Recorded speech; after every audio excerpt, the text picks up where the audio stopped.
அன்புமிக்க சகோதரர்களே, இன்று நமது பங்கு என்ற குடும்பத்திற்குள் வாழும் நாம் இவ்வாண்டு திருவிழாவினை நிறைவு கொள்கின்றோம். ஒவ்வொருவரும் ஒருவரை ஒருவர் மகிழ்ச்சியோடு வாழ்த்துவோம்.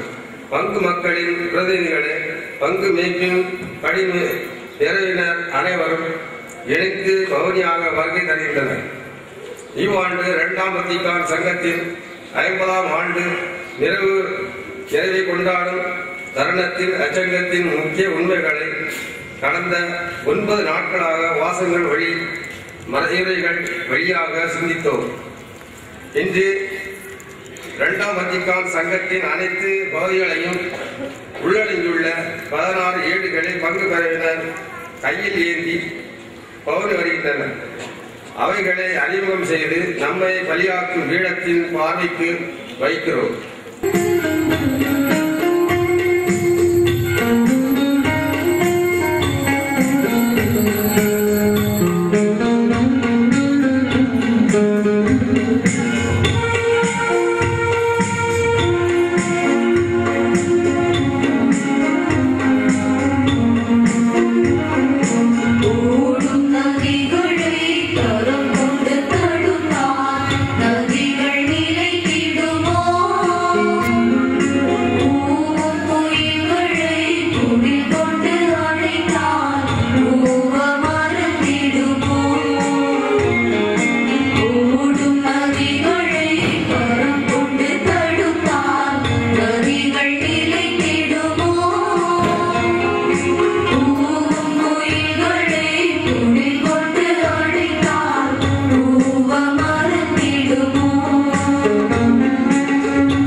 நம் ஆண்டவராகிய இயேசு கிறிஸ்துவினரோடும் கடவுளின் அன்பும் பரிசுத்த ஆவியின் நட்புறவும் உங்கள் அனைவரோடும் இருப்பதாக.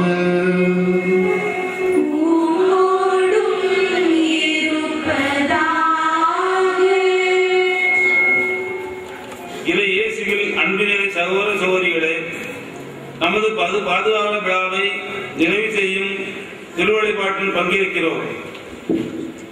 இத்திருவிழா நாட்களில் 2ஆம் வத்திக்கான் சங்கத்தின் முக்கிய பகுதிகளை சிந்திப்போம். இன்று அச்சிந்தனைகளின் அடிப்படையில் நாம் பங்கினை மொழிகள் செய்வோம் என்ற கருத்தினை சிந்தித்துள்ளோம். திருச்சபை தூய ஆவியால் இயக்கப்படும் மாபெரும் இயக்கம். எனவேதான் 2ஆம் வத்திக்கான் சங்கத்தை தொடங்கி வைக்க திருத்தந்தை தூய ஆவியானவர் முழுமையாக செயல்பட அழைப்பு கொடுத்தார். மாணவர்களே, நம்முடைய பங்கு குடும்ப திருவிழாவின் இந்த இறுதி நாளிலே, நிறைவு நாளிலே மிக்க மகிழ்ச்சியோடு நாளை வளாகத்திலே நாம் யாவரும் கூடியிருக்கிறோம். இந்த நாளிலே நம்முடைய பாதுகாவலர் விஞ்ஞாசியாருடைய வேண்டுதலால் இறைவனுடைய அருள் நிறைவாக நம் ஒவ்வொரு குடும்பத்திலும் வர வேண்டும்.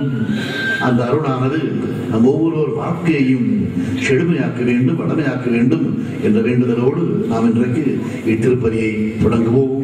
நம்முடைய இந்த பலியை இறைவன் கனிவோடு ஏற்பாராக.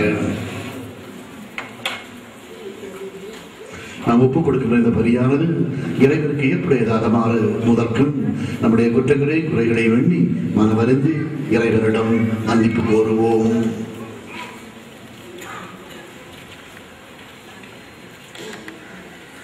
எல்லாம் வல்ல இறைவனிடமும் சகோதர சகோதரிகளே, உங்களிடம் நான் பாவியை ஏற்றுக்கொள்கிறேன். ஏனெனில் சிந்தனையாலும் சொல்லாலும் செயலாலும் கடமைகளில் தவறியாலும் பாவங்கள் பல செய்தேன். என் பாவமே, என் பாவமே, என் பெரும் பாவமே. ஆகையால் எப்பொழுதும் கன்னியான தூய மரியாதையும் வானதூதர் புனிதர் அனைவரையும் சகோதர சகோதரிகளை உங்களையும் நம் இறைவனாகிய ஆண்டவரிடம் எனக்காக வேண்டிக் கொள்ள மன்றாடுகிறேன். எல்லாம் அந்த இறைவன் நம்மை இறக்க வைத்து நம் பாவங்களை மன்னித்து நம்மை நிறை வாழ்வுக்கு அழைத்து செல்வாராக. ஆமென்.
ஆண்டவராகிய இறைவா, உம்முடைய திருச்சபை பல்வேறு பிரிவினை கொள்கைகளால் அலக்களிக்கப்பட்ட அந்த காலத்திலே உம்முடைய திருப்பெயரின் மகிமை எங்கும் பரப்பவும், திருச்சபையின் மரமலர்ச்சிக்கு கீழ்ப்படி ஒத்துழைக்கவும் புனித லயோலா இஞ்ஞாசியாரை அழைத்தீரே.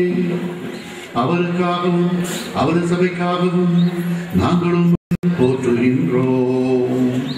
அவருடைய எடுத்துக்காட்டால் உதவியால் நாங்கள் எல்லா தீமைகளிலும் எதிர்த்து வீரத்தோடு போராடவும் நிறைவாழ வெற்றி வாழ பெற்றுக் கொள்ளவும் எங்களுக்கு எங்கள் ஆண்டவராய் கிறிஸ்து வழியாக உம்மை மன்றாடுகிறோம்.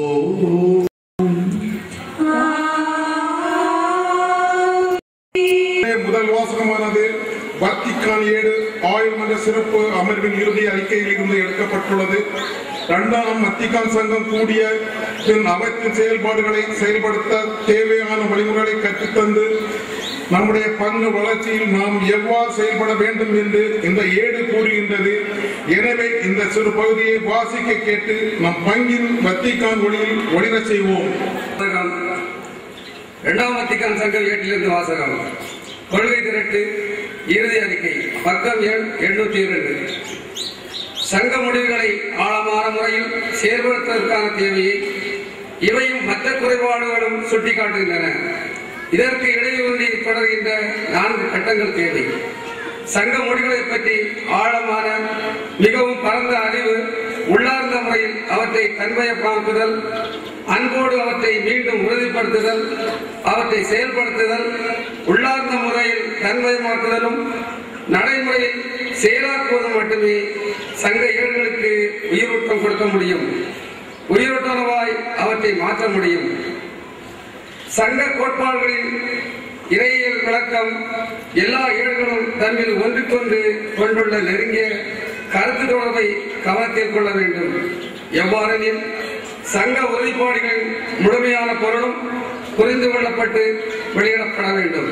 திருச்சபையின் பெரும் மரபோடு தொடர்பு கொண்டளவாய் சங்கத்தின் முடிவுகளை நாம் புரிந்து கொள்ள வேண்டும். அதே வேளையில் இன்றைய திருச்சபைக்கும் இக்கால மனிதருக்கும் தேவையான வழியை சங்கத்தின் சொந்த கோட்பாடு என்று நாம் பெற வேண்டும். எல்லா சங்கங்களின் உடையையும் நாம் ஒரே திருச்சபையை தான் காண்கின்றோம். இது 2ஆம் வத்திக்கான் சங்கம் தரும் செய்தி.